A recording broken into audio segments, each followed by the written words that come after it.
Tegan shoots off the couch. What is this? Some kind of ambush. Sit down, I say. She doesn't. Gage does. Maverick places the folder on the coffee table and flips it open. Court-stamped bankruptcy petition, 8 maxed credit cards, foreclosure documents, his signature next to hers on every page. He lays his phone face up. Screenshot gallery of 2-year-old texts from Tegan. Sign the new cards, baby. It's temporary. Once the business takes off, we'll pay it back. Stop being paranoid. The bank won't notice. Gage stares at the screen like it's written in another language. Tegan finally finds her voice. That was years ago. I was young. I made mistakes. I cut in. You drained him dry. Then you moved on to the next one. Gage looks at her. Tegan. She turns on him, eyes blazing. She's lying. She's trying to ruin us because she's jealous. Maverick speaks for the first time, voice low. I lost everything. House, credit, savings. She told me the exact same story she's telling you now. Word for word, Tegan lunges for the phone. Maverick pulls it back. I reach into my bag and set one more document on top of the pile, the deed to the house we're standing in. Recorded 2021 owner, Palmer Whitlock. Sole name, Gage reads the first line and goes ghost white. I keep my voice perfectly level. I bought this place 4 years ago so you wouldn't have to worry about rent while you figured things out. Title never changed. Mortgage is in my name only. Insurance, too. Tegan laughs. Hi, desperate? You're bluffing. You wouldn't throw your own brother out? I already turned off autopay this morning. And I've removed my name from every account, loan, and application you've touched. Gage stands slowly. Palmer, you can't. I can. And I am. All financial support ends tonight. The house is mine. You have 30 days to vacate. Tegan steps toward me, finger pointed. You evil, and Maverick shifts half a step between us. She stops, breathing hard. Gage's voice cracks like a child's. You're destroying my marriage. You're destroying my life. No, I say. She did that the day she decided to use you the same way she used him. Tegan's eyes fill with tears. Real or crocodile, impossible to tell. Gage, baby, don't listen to them. Gage just stares at the deed, then at the bankruptcy papers, then at Maverick's face. He doesn't say another word. I pick up my keys. 30 days starts tonight. Maverick follows me to the door. As I step onto the porch, I hear Tegan scream, "This isn't over."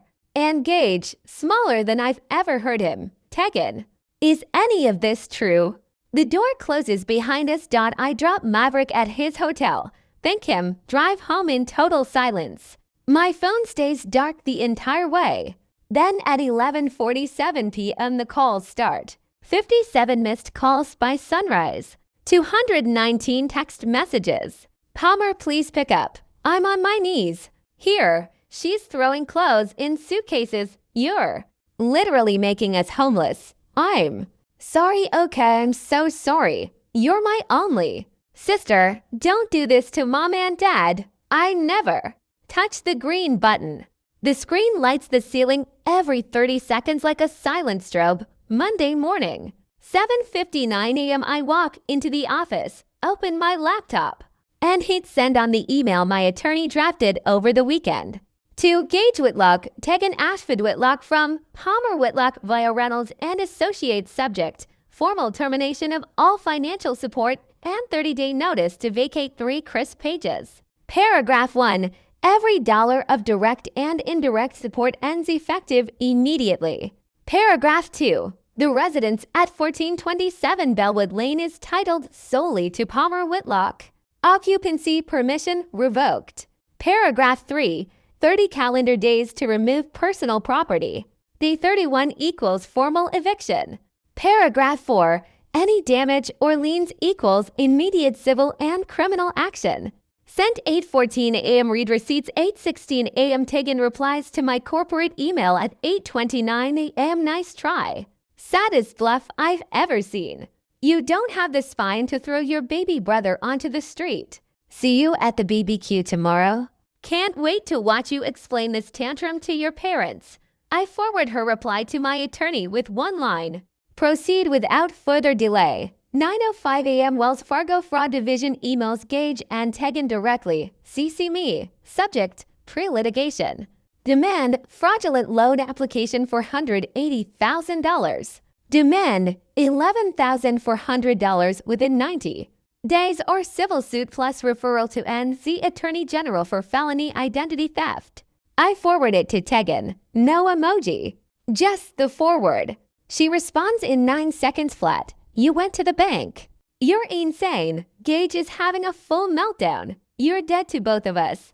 By noon, the family group chat is apocalyptic. Mom, Palmer, what on earth is this lawyer email? Mom again, you cannot put your brother on the street. Aunt Linda, this is not Christian behavior. I mute everything. Flip to do not disturb. 2:17 p.m. Attorney confirms 30-day notice hand-delivered by licensed process server. Tegan signed with a middle finger to the camera. 4:11 p.m. Mortgage servicer confirms autopay permanently canceled. 6:27 p.m. Tegan creates a new group chat family meeting and adds me, mom, dad, 2 uncles, 3 cousins. Attaches the lawyer letter plus Wells Fargo demand. Everyone needs to see what Palmer is doing to her own blood. I leave the chat without a word. 8:50 p.m. Concierge buzzes. Mr. Gage Whitlock downstairs. Says it's life or death. Tell him I'm not available. Security footage later shows Gage pacing the lobby for 23 minutes. Hands in his hair before walking out into the rain. Memorial Day. 1:58 p.m. I pull into mom and dad's driveway in Durham one last time. The backyard already smells of charcoal and ribs. Country music drifts over the fence. Red Solo cups, laughing cousins, neighbors, everyone having the time of their lives. Tegan stands beside dad at the grill in a white sundress and cowboy hat, flipping burgers like she was born into the family. Mom spots me first. Her smile falters for half a second, then she forces it wider. Palmer, you made it. I walk straight through the gate, across the grass, and stop at the long picnic table covered in red checkered cloth. Nobody notices the thick manila folder in my hand until I set it down with a heavy thud, right between the potato salad and the baked beans. Silence spreads like spilled beer. I open the folder and spread the documents in a perfect row. First, original deed to the Carey house, my name only, recorded 2021. Second, 30-day notice to vacate signed by Tegan yesterday. Third, mortgage statement showing missed payment, acceleration clause triggered. Fourth, Wells Fargo pre-foreclosure notice dated this morning. Fifth, Maverick Whitaker's 2022 Chapter 7 bankruptcy discharge. Every page stamped with Tegan's signature beside his. Gage drops his plate. Coleslaw splatters across the patio. Mom's hand flies to her mouth. Dad's tongues freeze midair. Tegan forces a nervous laugh. What is this? Some kind of joke. Gage stumbles forward and falls to his knees in front of me, voice breaking. Palmer, please. I'll fix it. I'll leave her. I'll do anything. Don't do this in front of everyone. I look down at him. You had 30 days. You chose to spend them lying. Tegan steps closer, cheeks flaming under the cowboy hat. You're doing this here. On a holiday. You're sick. Mom finally finds her voice. Palmer, honey, we can talk inside. No, I say, loud enough for the entire yard. Everyone deserves to see exactly who they've been defending for the last 6 months. Dad stares at the bankruptcy papers like they're written in blood. Tegan, is this true? She rolls her eyes. That was years ago. People change. Gage is crying now, hands clutching my jeans. I didn't know. I swear.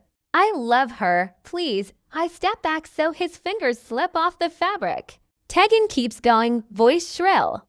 You're just jealous because nobody wants you. You're alone with your money and your big job and you hate that we're happy. Aunts gasp. Someone kills the music. I look at mom, then dad, then every face that took Tegan's side. 30 days, I say. After that, the bank takes the house. The loans in Gage's name are his problem now. I'm done paying for lies. Gage sobs louder. You're my sister. You stopped being my brother the day you let her use my name to steal. Tegan lunges like she grabbed the papers. Dad catches her wrist without thinking. Mom's eyes fill with tears. Palmer, please don't leave like this. I close the empty folder. I already left. Today was just the goodbye you forced me to deliver in person. I turn and walk back through the yard. Nobody moves. Nobody calls after me. The only sounds are Gage crying into the grass and the sizzle of meat burning on the grill. 3 months later, the foreclosure is final.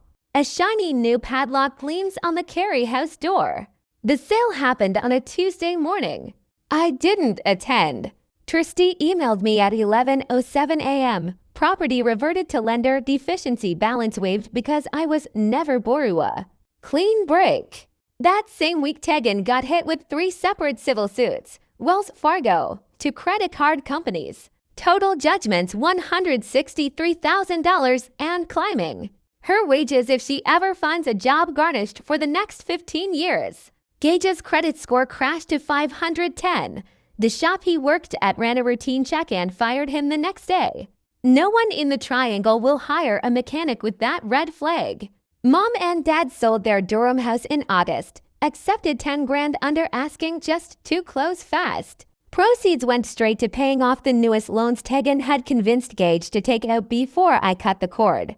They now live in a 2-bedroom apartment off Guess Road. Mom still leaves the porch light on every night. Just in case. My pulse doesn't even spike anymore. It just goes ice cold. I dial Mark, my private banking manager. Mark, there's a $480,000 loan in my name. Kill it. Hard deny, fraud flag, freeze everything for 90 days. 4 minutes later, the confirmation lands. Permanently denied. Suspected identity fraud. I forward the PDF to Gage. No caption. He calls instantly. I decline again. Then Tegan's number lights up. I answer this time. You think you're so clever, don't you? She spits. Blocking our loan like a child. You used my identity without permission. It's called family support. You wouldn't know anything about that. You forged my signature on a legal document. Oh, please. You make millions. 480 is pocket change. I smile into the phone. I notice fraud just fine. She laughs, cold, vicious. Keep playing the victim. I'm telling your parents exactly what kind of selfish, greedy daughter they raised. By the time I'm done, you'll be persona non grata at every family event for the rest of your life. I say it calm and clear. Do it. Start with how you tried to steal $500,000 using my name. 3 full seconds of dead air. You will regret this, she hisses. I promise you. Click. By 10:27, the family group chat is a war zone. Mom, Palmer, did you really embarrass your brother and Tegan at your office? Mom again, this is not how we raised you. Gage, she called security on us. Guys. Over money, I leave every message on read. By noon, Tegan posts a tear-soaked Instagram story, shaky video of the Nextra building. Captions about toxic relatives who only care about money and titles. Stabbed in the back by blood. She tags the company account. Blair screenshots it, sends it to legal. I tell them to hold fire for now. At 12:43, another Wells Fargo alert. New joint credit card application. $50,000 limit. My name and Gage's. Mark kills it before it finished processing. I spend the next hour pulling full credit reports. Placing 7-year fraud alerts. Freezing every bureau.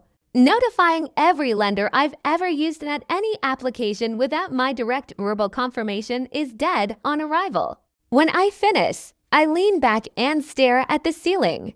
They aren't going to stop.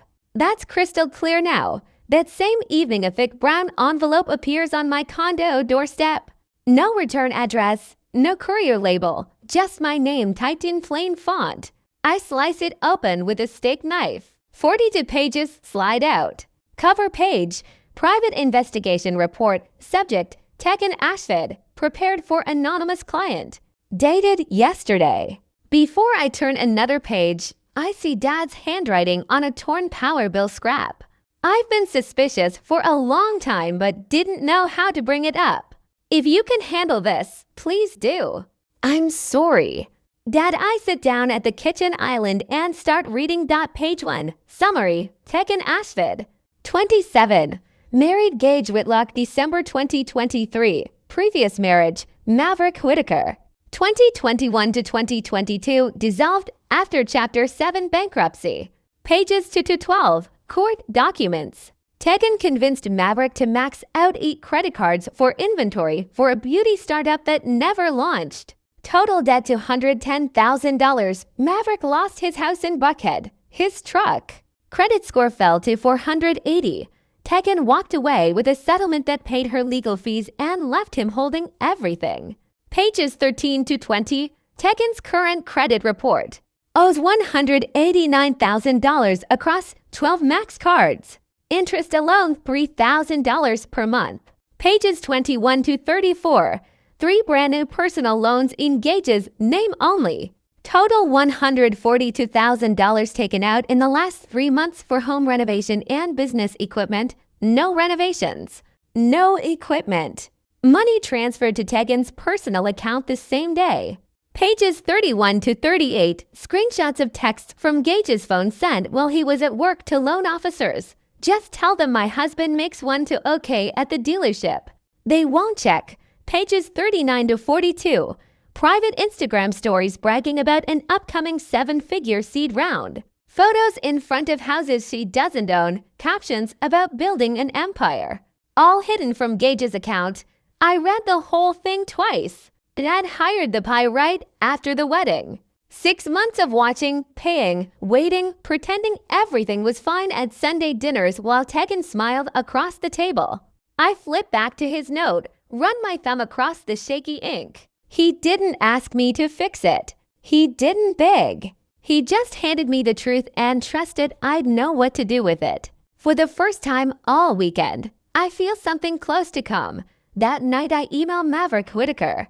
Subject line, Tegan Ashford, body, I have the full report. I know what she did to you. I need 5 minutes tomorrow night. Name your price. He replies in 6 minutes. No charge. Just tell me when and where. Next, I pull up the property records for the house Gage and Tegan live in. 3 bedrooms, built 2018, Cary address. Deed still shows my name alone. I bought it 4 years ago so Gage wouldn't stress about rent while he figured his career out. Title never transferred. Mortgage in my name only, auto-drafted every month from my account. I log into the mortgage portal. Turn off auto pay. Schedule an email to my real estate attorney for Monday morning. Begin formal notice to vacate 30 days. Then I close the laptop. Pour another glass of wine and wait for Sunday evening. 9 p.m. sharp, my black SUV rolls into the driveway of the Cary house. I leave the engine running, headlights on. Maverick Whitaker steps out of the passenger seat, tall, quiet, carrying a thin manila folder. He flew in from Atlanta 2 hours ago on the ticket I paid for. He still refused cash. Gage opens the front door before we reach the porch. Palmer, what the hell are you doing here? I walk straight past him into the living room. Tegan's on the couch in yoga pants and an oversized hoodie, phone mid-scroll. She looks up and freezes. Maverick closes the door behind us. Tegan's face drains of every drop of color. Mav? He doesn't smile. Hi, Tegan. Gage looks between us. Who's this? I answer for him. Maverick Whitaker, Tegan's first husband. Imagine this. Friday night before Memorial Day weekend. The family group chat lights up like fireworks. My little brother Gage drops a single message that stops my heart cold. Don't come to the BBQ this weekend. My new wife says you stink up the whole party. Underneath it, my mom spams laughing crying emojis and heart reactions like it's the funniest thing she's heard all year. Dad throws in a couple thumbs up. I stare at the screen until the words blur. My thumb hovers. I type one word. Got it. That's all they get from me. My name is Palmer Whitlock. 35 years old. Executive Vice President of Engineering at Nexra Biolabs in Raleigh, North Carolina. The company that's quietly about to launch a diagnostic device analysts are already calling the next Toronto's killer. Except this one actually works and is worth billions on paper. My family still thinks I'm the awkward, quiet sister who works in some lab and probably scrapes by paycheck to paycheck. They have no idea the contracts I was signing that night could buy their entire neighborhood twice over. I set the phone face down, pour myself a glass of wine, and feel something inside me go very, very still. Because when people tell me I'm not wanted, I don't beg. I don't cry. I don't explain. I just let them discover exactly who they decided to throw away. If you've ever been treated like the family punchline, like the one who doesn't count because you don't have kids or the perfect life yet, hit that like button right now, subscribe, turn notifications on. Because what happened the very next morning when my brother's wife screamed loud enough for the entire executive floor to hear? It's the kind of justice people dream about Saturday morning. 9:17 a.m. I'm in the office catching up on FDA submission docs because that's what Saturdays look like when you're about to change medicine forever. My assistant Blair's voice crackles over the intercom. Palmer, there's a woman downstairs who keeps insisting she needs to speak to whoever handles Angel Investments. Won't give her name, says it's urgent. Her husband's with her. I already know who it is before Blair finished the sentence. I tell her, send them up. Exactly 1 minute and 53 seconds later, the glass doors slide open. In struts Tegan, fire engine red bodycon dress, oversized sunglasses pushed up into her hair like she's walking onto a reality TV set. My brother Gage trails 2 steps behind, hands buried in his pockets, eyes on the floor like a kicked puppy.